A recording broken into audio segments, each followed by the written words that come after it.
Good morning, beautiful people, and welcome to day 3 of our 5 days of heartfelt gratitude. We're kicking things off a little bit later today than I planned, but that is life, and I shall be grateful that I've made it and I've got the content all ready. One has got to look at the positives. Hello, gorgeous Christina. So if you haven't already, just head over and pick up your worksheet for day 3. And today we're going to be talking about your informative emotions. Hi, Teresa. What I'm going to share with you might be new to you. It won't be if you've followed my work for a while, but it might be if you're new to me and you haven't read or learned about this kind of thing before. But I want you to know that your feelings are feedback. So a lot of people feel like their feelings just happen. And also a lot of people feel very much like they're hijacked by their feelings. Certainly people who feel suffer with depression, with anxiety, that are stressed, that have got well-established patterns of worrying inside their mind. It can feel as though that's it, the body's just off feeling those things and we're a helpless victim to them. I want you to know that that isn't how it works. I've spoken about it in the earlier lessons. How we think generates how we feel. Now I'm simplifying this because we've got 15 or 20 minutes together and I want to get through our content. So just sift through the other things that I've talked about or reach out to me if this doesn't make sense to you and I can help explain it. How we think generates how we feel. That means consciously, like what we're focusing on right now. If I was focusing on something awful, I would feel awful. If I was focusing on something wonderful, I would feel wonderful. So it's immediate. But also how we think in terms of our deeper patterns and what we allow ourselves.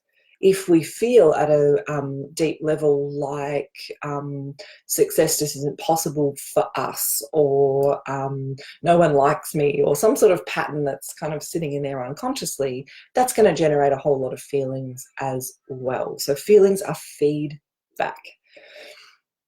I want to give you I'm going to explain it in another way. So let's imagine that you come inside, itchy nose, come inside on a cold winter's night and you sit near your open fire. When you first get there, you snuggle up, or if you're like me, you get as close as you can because your body's just craving that warmth. So initially the feelings are, I've been outside, the coldness is feedback that you were somewhere that wasn't optimal for your body. Yeah. When you get inside and you get close to the feedback, those feelings of warmth, the feeling is feedback of, yes, it's like I'm out of the cold, I'm somewhere that's meeting my needs, this is a good feeling, stress relaxes. Yeah, feelings are feedback. And this is emotional feelings as well as physical feelings. And I'm just giving you a physical example to help connect with what I'm talking about. Now, if you stay close enough to that open fire, there will reach a point where a new feeling happens. And that feeling starts to tell you, like, I'm too hot now, or it's time to move back. Now, this is feedback too. It's letting you know I've taken the chill off and now I'm too close to the fire. These feelings are feedback. And, if you're connected to those feelings, what you do is move back away from the fire. What I've seen countless of people do in the thousands of people that I've helped in 20 years of doing this work is so many human beings emotionally stay right next to the fire and their body's giving them feedback. Their whole being, that emotional wisdom, wants to move away from the fire, and they then numb that feedback. They numb it by staying busy, they numb it pharmaceutically, they numb it with drugs or alcohol. They're not listening to the feedback that it's time to move out of that relationship, that circumstance, that thing, that job, that emotional pain that it's time to move away from and deal with. Good morning, Sally. And you know that if you were sitting in front of an open fire and you've done a few turns, you've warmed your back and you've warmed your front, and it was time to move away, it doesn't actually matter how many drinks you have or how many painkillers you have, your body still wants to move away. It's feedback begging to be listened to. So I know that a lot of you listening to this are going to be emotionally intuitive, sensitive people that can feel life deeply. And sometimes when people come into my work as a student or as a client, they resent this sensitivity. They want to be more like someone else that they see out there that's more armored. They're more like a brick and they can just plonk through life without feeling things so deeply. And they think that would be better or easier. And I want you to know that's not the case. The more sensitive you are, the more able you are to feel your body's wisdom, the easier it is for you to cultivate soul deep happiness and congruence in your life. Congruence meaning body, mind, heart, and soul all in alignment and saying yes. It's much harder to get that feedback if you're armored and kind of plonking through life like a stone. This feedback is priceless. I want you to feel so grateful. Even if the feedback at the moment is I'm in pain and I don't like that and this hurts and all of that, it's still really good to know. It means you can step out of the fire. Just like following that wisdom that you were too cold when you first stood in front of the fire. It's like, yes. And then the body gives you more wisdom and more wisdom and more wisdom. So before I even kick into, good morning, before I even kick into the lesson, I want you to just begin cultivating such a deep gratitude for the information in your emotions. It is priceless, and it is like a life coach, a counselor, a loving guide that you have got on board for free all the time. The part that you might need help with is how to correctly interpret your emotions, because for some reason we don't teach that stuff in schools. Well, I certainly didn't learn how, and that's part of what I can teach you. So I just wanted to start with that. So having a look at the worksheet, I've divided up today into talking about two different types of happiness, and they are what I call surface happiness and soul deep happiness, which is that congruence. So surface happiness is a temporary kind of chemical reprieve where you feel good in the moment. I haven't given it a good sell job. It's very, very good to know what cultivates surface happiness for you. So surface happiness is when we create a shift in our chemicals and we feel good. So we touched on this in earlier lessons. I want you to think right now of at least three. The bigger list you write yourself, the better, because then you've got more and more things to be able to do when you need a bit of a lift. But I want you to write at least 3 activities that you know that you can do that create positive, uplifted emotion. So everyone's recipe for surface happiness is different, but there are some really core things that a lot of us need. So I'll give you some ideas. One of them might be if you're someone that loves socializing, one of your surface happiness activities might be, good morning, Ainsley, might be catching up with people that really see you or know you. I like deep, soulful conversation. So that's on my list for surface happiness. If I can catch up with a girlfriend or something like that and have a conversation about things that really matter, that's like fills my cup. You might be someone that just loves to laugh or to dance or to look at amazing art or something like that. So that might be something that's on your list, something that you know that you can do that cultivates a shift in your thinking, your focus, and your chemicals. Making love with someone you love is a great surface happiness tool. Going for a walk in the forest, the Japanese call that forest bathing, and I just love that term. That might be on your surface happiness list. So surface happiness are activities that create a positive shift in your mindset, but it's not about kind of solving the deeper incongruencies in your life. It's about having fun in the moment. And knowing how to have fun in the moment is really good. I've got a gorgeous client at the moment that's got grandchildren, And she knows what, even though there's deeper things we're working on in her life. Good morning, Suzanne. Um, there's deeper things we're working on in her life in terms of how she manages relationships with men, and her confidence and her willingness to, love and adore herself and prioritize her needs. That's deeper work we're doing. But she knows if she just goes and hangs out with these gorgeous grandkids, there's this beautiful lightness in that for her. Good morning, Suzanne. Thanks for coming. So I want you to think of at least 3 activities that cultivate surface happiness for you. And there's 2 reasons for this. First, I want you to feel empowered. So if you're having like that blurky day where everything feels hard and heavy and it's difficult to reach for a positive and grateful thought, these are things that that you can do that help you remember that there's great things in your life.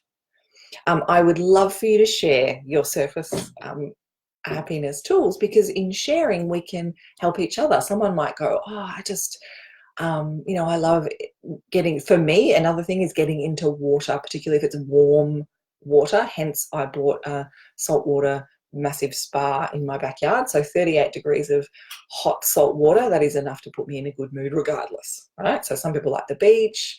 Climb a tree, whatever it is. So surface happiness, and feel free to share because it's fun to share.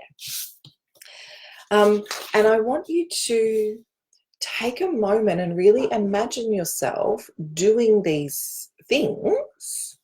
Good morning. Doing these things and how it feels to do them and how grateful you are. So the wording is, take a moment with yourself and imagine one by one doing these activities that you've named. With each one, take the time to feel a deep sense of gratitude for these activities and the potential for more of these in your life. So try not to think of something that you did once that created surface happiness that you can't access right now. So travel is one for me. I love that. If you handed me some tickets to Greece and I could go hang out, and float in beautiful blue ocean over in Greece, that would be like, yay! That would be yay for me, but it doesn't mean I can do it every day. So I want you to choose to write and think about things and feel grateful for things that you've got access to right now. Music is another one that you can cultivate great moods with. Okay.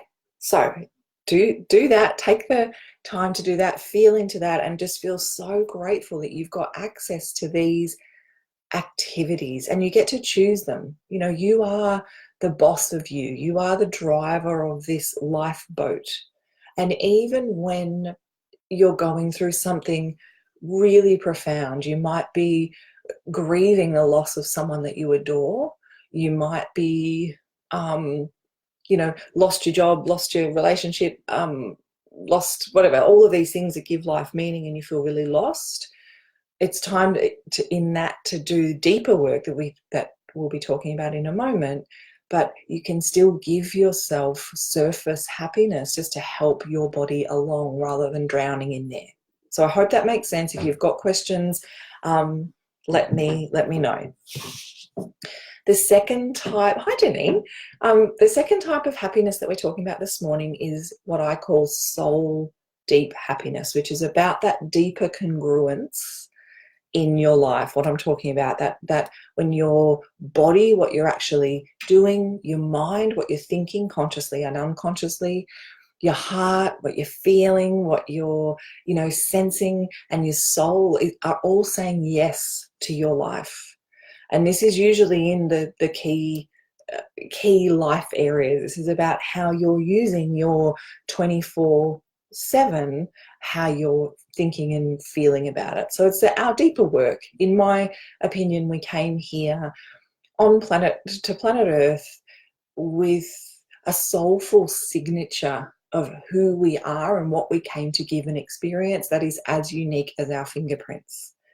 And when we give ourselves permission to truly be who we are and to act that way in the world and to be that way in our relationships, that soul deep happiness is the, I want to say, effortless result. It just is. And we can ride life's ups and downs with so much more. It's kind of like the difference between a rowboat out on the ocean and a massive ship. When we've got that soul deep happiness, it's so easy to ride the bumps because we're in this deep sense of congruence of who we are and what matters and what we're spending our time on and what we're giving and contributing, because we are loving beings, and love in its nature gives. You think about someone you love, the natural propulsion is to give. You want to make their life better, you want to hold them, you want to help them. And this is what happens when we're sitting in that love, self-love, self-acceptance, and that deep sense of knowing who we are. It's like that beautiful broad base of solid but light, loving knowing. And I absolutely love teaching people, first of all, that all of us have the innate skill set for that. All of us have a blueprint that's inside us. It doesn't come printed on a neat little label like a plant or a piece of clothing that says, look after me like this. But you can learn to read your label. And one of the primary ways to do that is by using your amazing emotional guidance system that will not lie to you about whether you're in alignment or not. So you can have the soul, you can have the surface happiness day of your dreams doing everything you love, but when you have a moment of silence, it's going to let you know that relationship still needs repairing. I'm out of alignment with my values in that job. I can't be comfortable in this situation. That's out of whack. So it's it's undeniable and it's with you all the time. And I want you, rather than numbing that feedback or finding it inconvenient or annoying, I want you to love that you've got this guide on board every day, helping you, leading you, guiding you towards the future. And here's what's nifty about soul deep happiness and that emotional wisdom. It doesn't rely on you having the change. So let's say, let me give you an example. Let's imagine you're living out of alignment with your own care label, so you don't have that soul deep happiness because you're not treating your body with respect. So you're not honoring this vehicle that that we need for getting around in life, and that's not sitting in alignment with your values. I'm not saying this matters to everyone. I'm just trying to give you an example to make this make sense. You don't need to be 100% healthy or in that total alignment, or you know what I mean.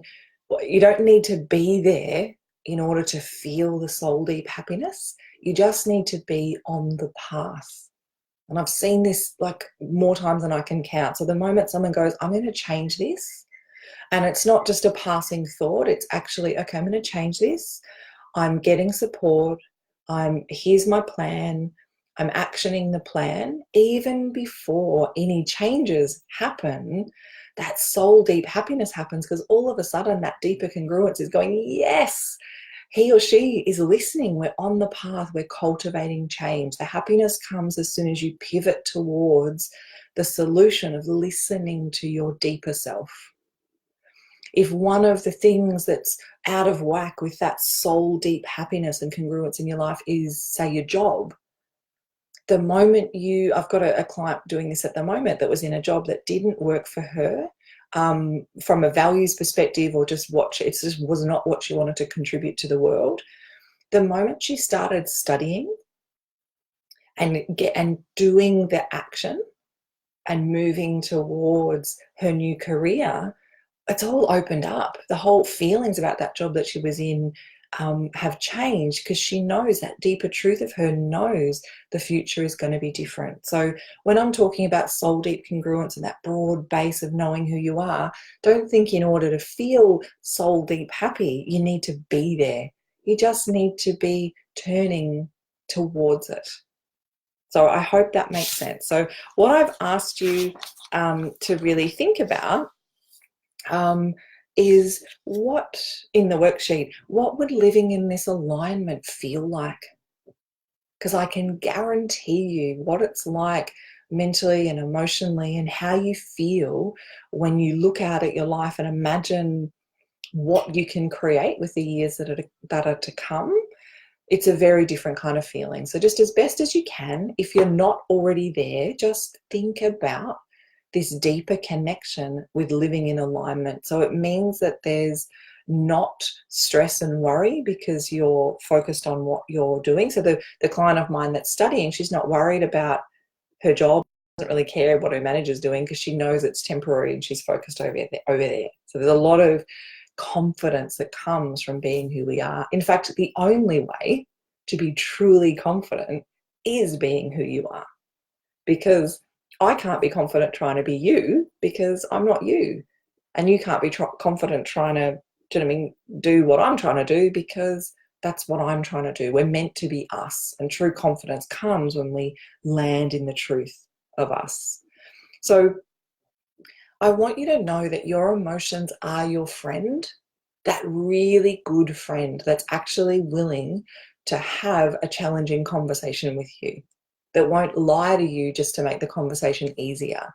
The friend that's willing to go, hey, this job is making you miserable, and I love you enough to remind you that you deserve better. These are your emotions. They're your friend. And so I invite you to go deep, to do the surface work and think of the things you can do to give yourself a reprieve, because we all need that. And also to go deep and to feel your feelings as a wellspring of information and feel so deeply, profoundly grateful for them, especially if feelings have felt like something you've needed to medicate away or distract yourself from, or if they've made you feel like a substandard human being that's too sensitive. You're not too sensitive. You are enlightened and aware. And our emotions are such priceless feedback. If you start listening, they will get less intense and annoying. Just like I started this lesson talking about sitting too close to the fire. If your pants are about to catch fire, the feedback your body's going to give you is going to get louder and louder and louder and louder. The moment you step back, the feelings lessen. I don't mean they lessen like life is less emotionally rich, but the alarms stop, and your emotional, practical, circumstantial relationship life is the same too. So thank you so much for joining me today. I seem incapable of having the lesson go for 15 minutes. I think I need to just own that these are going to be 20 minutes. I'm so grateful to see all of you on live. It obviously worked a bit better doing the lesson a little bit later. It's so gorgeous to see all your names. So Susan has shared with us that walking in nature anywhere is one of the things that brings her happiness. And I love that. And Susan, that might be a surface happiness thing for you. And it also might be part of your deeper soul, deep happiness recipe as well. So that's a beautiful thing to share. And I encourage you, all of you, to share what are some things that bring you happiness in that kind of temporary way, because temporary just means in the moment, and it doesn't mean you can't create something else the next moment. And tell me your thoughts about soul deep happiness. Do you resonate with what I'm saying? Does it make sense? And obviously, as always, if you need help and support mapping this, then you've got lots of options. You can tag me in a comment and ask a question, and I'm happy to either make another video that answers it if I think, yep, that's a topic everyone in the group can benefit from. And you can do that at any time in this group. Ask me any question you want to know, and I'll talk to that, because I love sharing and I love, the engagement and knowing that I'm helping. If you're thinking, okay, I need some help with this deeper congruence, then I can help you. I can help you and your emotions by being a guide and a coach and supporting you. So reach out if you want to have a conversation about that. And those initial conversations with me are totally free. I allow an hour for them. There's no charge. The investment is your time and my time to just connect and see if I can help. So don't feel like you've got to, check your wallet or your bank account to have that conversation. I'm really happy to do that. So reach out if you want help. Share in the group about your surface happiness and your soul deep happiness. And most importantly, throughout your day, when you're feeling, which will be all the time, feel so grateful for that information. It is priceless. And the deeper you feel, the more profoundly rich emotional life that you can live. And just listen to the feedback, know it, love it, and start to give yourself the ingredients that you need to thrive, because you are so, so, so worth it. All right, lots and lots and lots of love. Thanks for joining me. And I'll be back tomorrow for day 4 of our 5 days of heartfelt gratitude. Mwah.